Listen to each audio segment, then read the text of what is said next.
Naja, vielleicht hat Iris doch einen Grund gehabt, abzuhauen. Und welchen? Ja, woher sollen wir das wissen?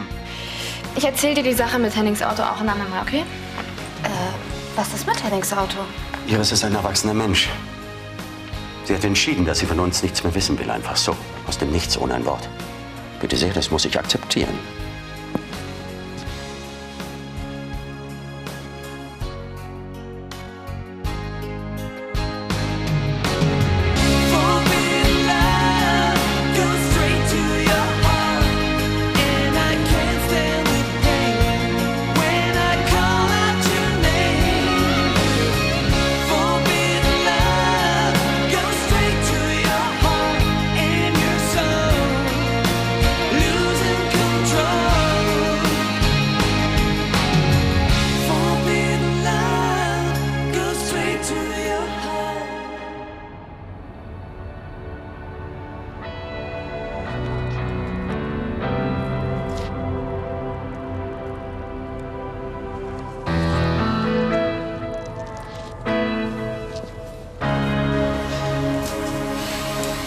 Mensch, vielen Dank nochmal. Wofür denn? Ach, dafür, dass du dir für mich Zeit genommen hast. Ach was? Dafür sind alte Freunde doch da. Also ich musste einfach mal mit jemandem drüber reden. Aber du hast mir wirklich sehr geholfen. Na, dann habe ich ja was bei dir gut. Allerdings. Tschüss. Tschüss.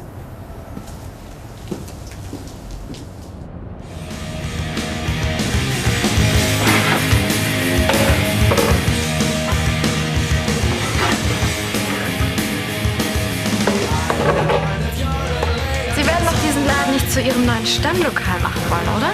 Gibt Schlimmeres. Kaffee? Nein, danke. So schön ist es dann hier auch wieder nicht. Und was treibt Sie dann so früh hierher? Ich will mit Ihnen reden. Es gibt Neuigkeiten in Sachen Tanja. Ach ja? Ja, sehr interessante Informationen. Die Sie mir jetzt sicher verraten wollen. Ich rede nicht gerne über ungelegte Eier, aber ich habe da ein paar Vermutungen, denen ich gerne nachgehen will, und Sie könnten mir dabei helfen. Was soll ich denn diesmal tun? Ich will, dass Sie nochmal Privatdetektivin für mich spielen. Ich soll wieder für Sie spionieren? Ach, spionieren, was für ein hässliches Wort. Sie sollen noch ein paar Dinge rausfinden. Sie haben doch damals auf mich auch diesen Profi-Schnüffler angesetzt, oder? Warum geben Sie dem nicht den Job? Das rühren Sie immer wieder in alten Geschichten. Die Sache von damals tut mir auch richtig leid. Ja, und deswegen tun Sie es immer wieder, hm? In dieser Situation kann ich mir keine sentimentalen Gefühle leisten. Es geht hier um Henning, um meinen Sohn. Sie würden Henning helfen und nicht mir. Ich will doch nur, dass Sie sich noch mal in Tanjas Zimmer umsehen. Tanja würde ich in der Zwischenzeit schon beschäftigen. Sie schrecken auch wirklich vor nichts zurück. Ich tue nur das, was jede Mutter in meiner Lage tun würde. Mir kommen die Tränen.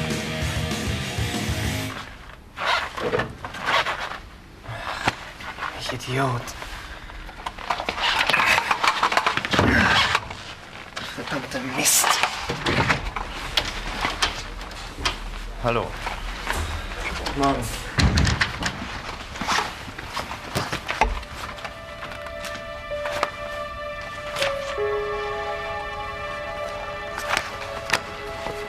Ich sehe dann noch mal nach dem Patienten in Zimmer 27. Ich habe nichts dagegen.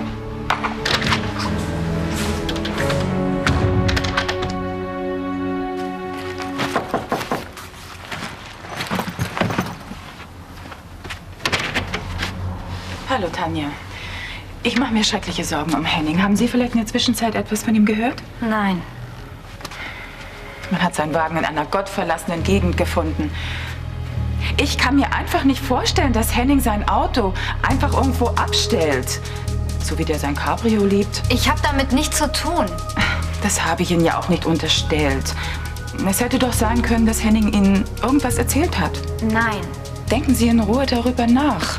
Vielleicht fällt Ihnen ja noch ein kleiner Hinweis ein. Die Polizei wird sich auch sicher dafür interessieren. Die Polizei? Ja. Bei mir waren sie schon. Ist ja auch kein Wunder. Da verschwindet jemand von heute auf morgen einfach so vom Erdboden. Da müssen Sie doch was unternehmen.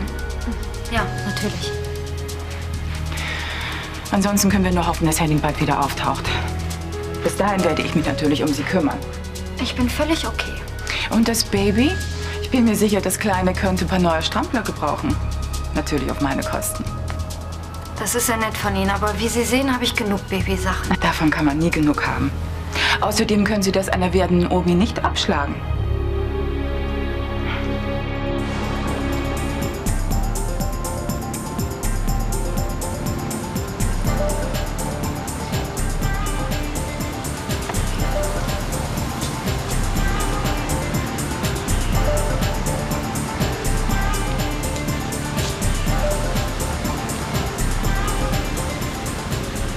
Wollen wir? Ja, Moment. Na gut. Ein paar Sekunden gebe ich Ihnen noch. Oh. Sind die niedlich. Oh. Wie groß soll das Baby denn werden? Wieso? Na, die Sachen passen ihm ja noch im Kindergarten. Es wird schon reinwachsen. Na, auf jeden Fall sind sie wirklich goldig. Aber vielleicht brauchen wir eher was in Größe 48 oder 52, damit das Baby was hat, wenn ihr aus der Klinik kommt. Bitte, wenn Sie meinen. Ach, wenn ich da an Julia zurückdenke, als ich die ersten Babysachen für sie kaufte. Ach, was war ich damals aufgeregt. Aber reden wir nicht von mir, sondern über ihr Baby. Geht's Ihnen nicht gut? Doch, doch. Sind Sie sicher? Ja, es ist alles in Ordnung. Hallo zusammen. 2 Dumme, ein Gedanke? Hallo Jan, das trifft sich gut. Wir wollten gerade einen Einkaufsbummel machen. Babysachen. Ach, ich weiß nicht, ob ich da der richtige Berater bin. Da bist du goldrichtig. Du kannst die Einkaufstüten tragen. Naja, den Gefallen kann ich euch ja kaum abschlagen. Hauptsache, es dauert nicht allzu lange. Ich habe sowieso nicht so viel Zeit. Ich muss noch zum Arzt. Das werden wir locker schaffen. Außerdem schlage ich beim Einkaufen alle Rekorde. Clarissa kauft nämlich innerhalb von wenigen Minuten einen ganzen Laden leer. Na, das glaube ich gerne.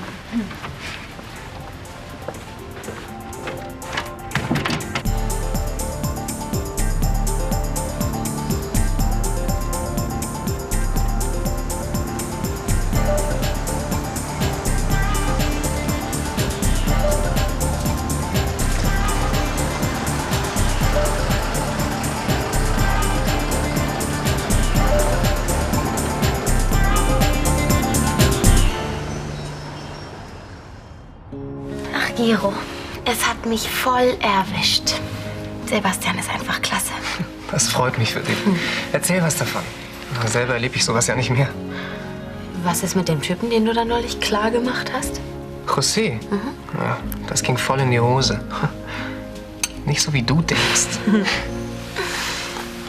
Ja, was ist passiert? Ja, stell dir vor, ich habe den Typen abgeschleppt, alles läuft wie geschmiert und... Dann steht Barbara in der Tür. Na, so ungefähr. Nee. Plötzlich ist mir klar geworden, dass ich in jemand anders verliebt bin. Ui, sowas nenne ich schlechtes Timing. Wer ist denn der Glückliche? Lukas, ein Kollege aus dem Krankenhaus. Und wie lange kennst du ihn schon? Oh, schon eine ganze Weile. Aber manche brauchen eben etwas länger, bis sie es kapieren. Was hast du mit dem Typen in deinem Bett gemacht?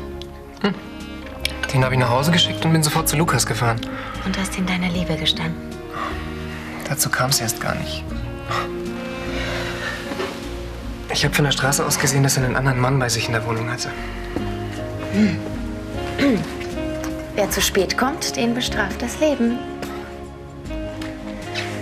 Und jetzt? Kann ich die ganze Sache wohl vergessen? Naja, also wenn du wirklich in ihn verliebt bist, dann musst du noch mal mit ihm reden. Es kann ja auch sein, dass alles ein Da Missverständnis kann ich ebenso gut gewesen mit einer Wand reden. Er ist total sauer, weil ich ihn so lange hab zappeln lassen. Dann musst du ihn eben irgendwie weich kriegen. Und wie? Na, hör mal, also woher soll ich denn wissen, wie man Männer weich kriegt? Klar, du stehst wahrscheinlich nur auf so knallharte Typen, ne? In bestimmten Situationen. Ich finde bestimmt was für Sie. Ich habe genug Umstandsklamotten. Tanja, tun Sie mir doch den Gefallen. Was soll ich mit dem ganzen Zeug? Bald ist der Bauch sowieso wieder weg. Ich möchte Ihnen doch nur eine kleine Freude machen. Achten Sie dann auch auf die richtige Ernährung? Das ist sehr wichtig in Ihrem Zustand. Ich tue, was ich kann. Entscheidend sind die richtigen Vitamine. A, B, C. Vitamin A doch nicht. Nicht? Nein. Warum denn nicht? Wenn man zu viel davon nimmt, ist es sehr gefährlich für den Embryo. Hat Ihnen das Ihr Arzt gesagt? Ich nehme lieber Kalzium und Magnesium. 3-mal am Tag. Es schmeckt ziemlich ekelhaft. Apropos Arzt, wie steht es denn mit dem CTG? Lassen Sie das regelmäßig machen? Natürlich, es ist alles in Ordnung. Die Herztöne des Babys sind völlig normal. Da bin ich ja beruhigt. Und die Ultraschalluntersuchung? Da ist auch alles in Ordnung. Bei meinem Baby ist alles da, wo es hingehört. Auf jeden Fall erbt es Hennings Dickschädel. Können wir uns ja auch was gefasst machen. Ja. Immer wenn ich ihm sage, es soll ruhig sein, dann tritt es umso fester. Darf ich? Nein, nein, bitte nicht. Warum denn nicht? Ich kann es nicht haben, wenn mir alle mal an den Bauch packen. Clarissa, lass doch mal. Ich würde es auch nicht mögen, wenn wir alle immer am Bauch rumtätscheln. Ja, außerdem tut sich im Moment auch gar nichts. Schade. Ich hätte meinem Enkelkind so gerne Hallo gesagt. Oh, ist das nicht entzückend? Oh, wie für Sie gemacht. Kommen Sie, das müssen Sie anprobieren. Keine Widerrede. Nein. Warum denn nicht? Hier ist es so ekelhaft heiß und stickig und mein Kreislauf kriegt das heute nicht geregelt. Sie können sich doch hinsetzen. Mir ist nicht danach.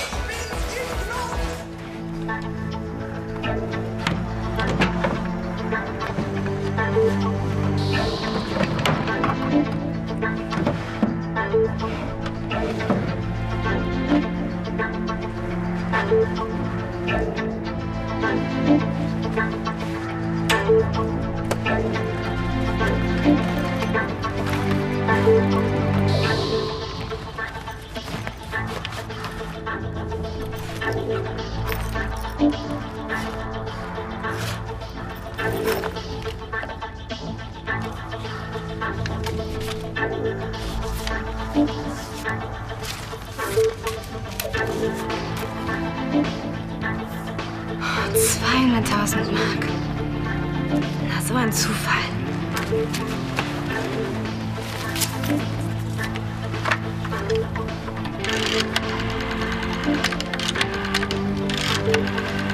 Jetzt ruhen Sie sich erstmal aus und dann gibt's für die heutigen Strapazen das hier als Belohnung.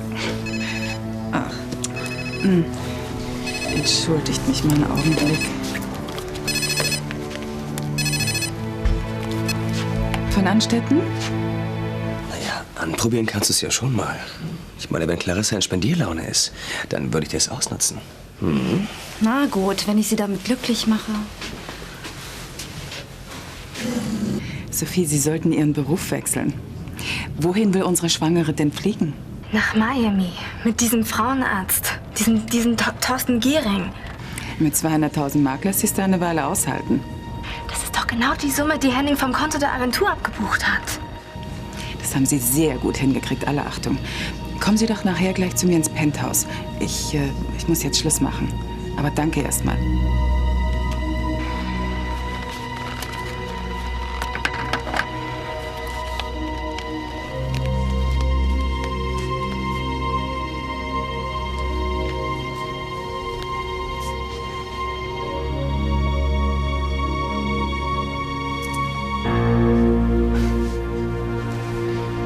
Ich weiß gar nicht, was ihr Frauen am Einkaufen so toll findet. Man macht doch immer wieder neue Entdeckungen. Tja, ich wünschte, ich könnte es auch bei mir behaupten. Zum Beispiel kommt eine. Na, ich hab's doch gesagt, wie für Sie gemacht. Naja, ich weiß nicht. Das nehmen wir, keine Widerrede. Gut, wenn Sie darauf bestehen. Jetzt gehen wir alle erst noch zu mir. Und dann können Sie hier etwas ausruhen. Ich muss noch zum Arzt. Eins nach dem anderen. Erst machen wir es uns bei mir gemütlich. Dann gehen Sie, wohin Sie wollen.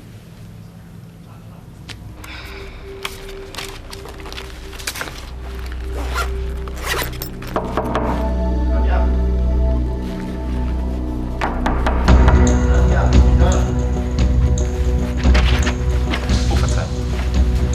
Wir kennen uns doch. Was wollen Sie hier? Das Gleiche könnte ich Sie fragen. Nur mal halblang, junge Dame. Jetzt erzählen Sie mir mal ganz genau, was Sie hier zu suchen haben.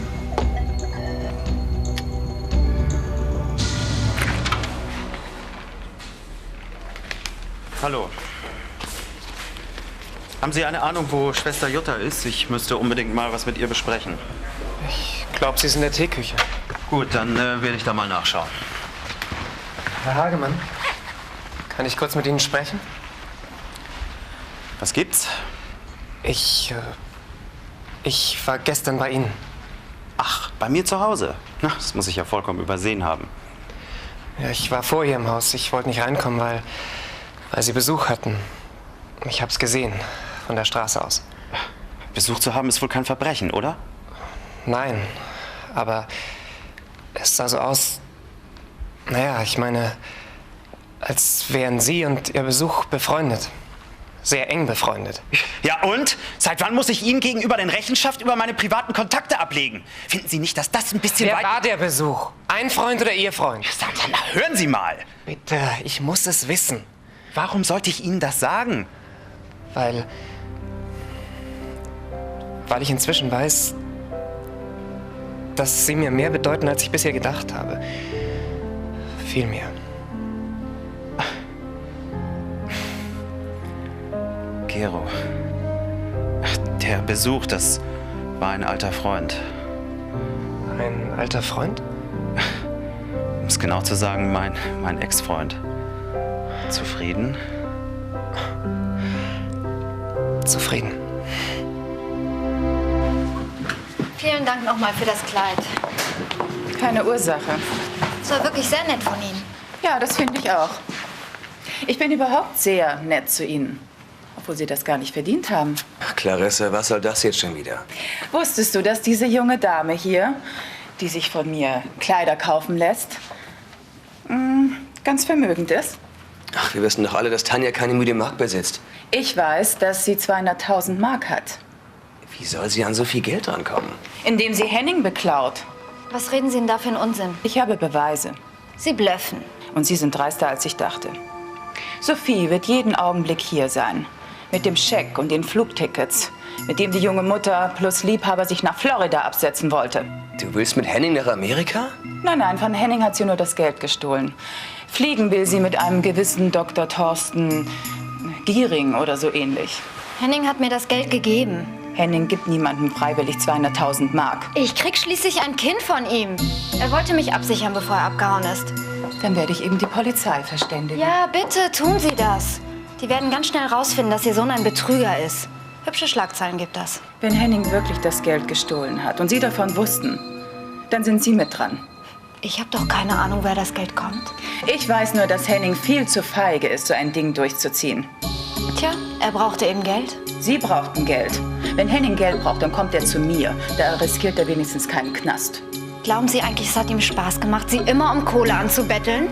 Es war jedenfalls sehr praktisch für ihn. Ja, und an das Konto der Agentur zu gehen, war noch ein bisschen einfacher. Weil Sie ihn dazu getrieben haben. Ich habe von dem Vater meines Kindes Geld bekommen. Ich wüsste nicht, was daran schlimm sein sollte. Ich habe doch schon gesagt, Tanja ist eine gute Freundin von mir. Komisch. Sie hat mir noch nie was von Ihnen erzählt. Aber wir haben uns doch neulich auch hier getroffen, oder? Und so lange kenne ich sie dann auch wieder nicht. Wo haben Sie sich denn kennengelernt?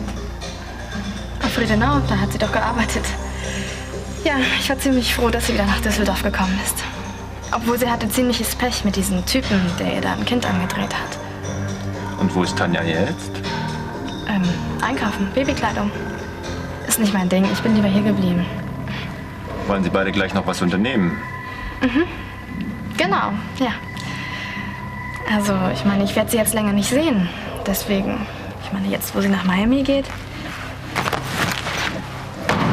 Okay, ich warte dann mal draußen. Sie werden dieses Zimmer nicht eher verlassen, als bis ich weiß, was hier liegt wird. Mach den Mund auf. Wir machen es uns jetzt gleich ganz gemütlich. Und du wirst mal versuchen, die Wahrheit zu sagen, du Luder. Normalerweise lebe ich hier mit meiner Mutter und meiner Schwester. Und wo sind die jetzt? Die wohnt zurzeit mehr beim Freund meiner Mutter, außerhalb von Düsseldorf. Wissen die eigentlich, dass du auf Männer stehst? Ja, inzwischen schon. Aber ich weiß es ja selbst noch nicht so lange. Naja, bei mir ist schon ein paar Jahre her. Hattest du eigentlich immer feste Beziehungen? Ja, mit Andreas, den du gestern gesehen hast.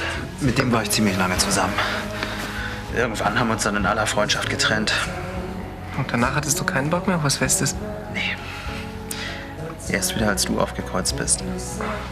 Aufgekreuzt ist gut. Ich bin dir ständig aus dem Weg gegangen. Naja, ich habe ja immer wieder versucht, an dich ranzukommen, aber das war ja zwecklos. Ja, irgendwann hatte ich dann mal die Nase voll. Insgeheim habe ich natürlich immer gehofft, aber ich habe einfach nicht gewusst, woran ich bei dir bin. Das hat mich echt fix und fertig gemacht. Gestern war es dann soweit. Ich wusste einfach nicht mehr weiter. Und da habe ich dann Andreas angerufen. Was hat er denn zu der Geschichte mit mir gesagt? Er hat gesagt, ich soll dich zum Mond schießen. Eigentlich hätte ich es auch gern getan, aber ich konnte es einfach nicht. Ich hab dich einfach viel zu gern. Zum Glück. Du hier und ich auf dem Mond, da wäre nie was aus uns geworden. Eins hätte ich gerne noch gewusst. Wieso bist du ausgerechnet gestern bei mir aufgetaucht? Oh, das ist eine längere Geschichte. Ich hab doch Zeit. Naja. Immer wenn ich dachte, da ist ein Typ, mit dem ich gern was Festes anfangen würde, dann habe ich voll die Panik gekriegt. Ja, das habe ich gemerkt. Oh Mann, ich bin so bescheuert. Ich wollte einfach nicht dran denken, wie gern ich dich habe. Lieber habe ich mir den nächstbesten Typen geschnappt und bin mit ihm ins Bett. So wie gestern Abend. Wieso gestern Abend?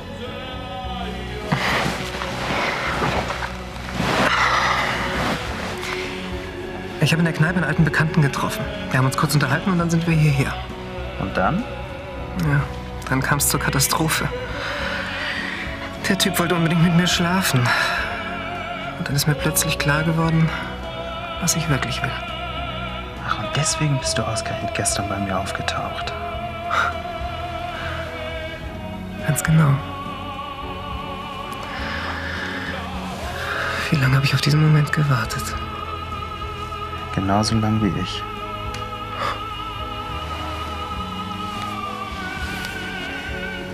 Es ist mein Geld und was ich damit mache, das geht Sie einen Dreck an. Sie sollten nicht so große Töne riskieren. Was höre ich mir diesen Schwachsinn überhaupt noch an? Sie werden sich noch viel mehr anhören müssen. Lass sie doch. Du kannst jetzt eh nichts mehr ausrichten. Das werden wir erst mal sehen. Ich hatte sowieso noch nicht vor, jetzt schon Großmutter zu werden. Tja, damit werden Sie sich wohl abfinden müssen. So eine kleine Schlampe wie Sie will die Mutter meines ersten Enkelkindes werden? Wird sich nicht vermeiden lassen. Das sehe ich anders. Und ich weiß auch schon, wie ich das verhindern werde. Bist du wahnsinnig? Nein! Sie miese kleine Erpresserin. Henning können Sie vielleicht damit reinlegen. Mich nicht!